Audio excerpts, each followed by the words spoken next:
central Texas, Somervell County in north central Texas, until 3:15 p.m. At 2:42 p.m., severe thunderstorms were located along the line extending from near Granbury to near Glenrose, moving east at 5 miles per hour. Hazard, 60 miles per hour wind gusts. Source, radar indicated. Granbury Weather Station also reported a wind gust to 60 miles per hour.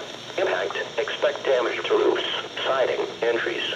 Severe thunderstorms will be near Granbury, Pecan Plantation, and Glenrose around 3:15 p.m. Other locations impacted by these severe thunderstorms include Toller. For your protection, get inside a sturdy structure and stay away from windows.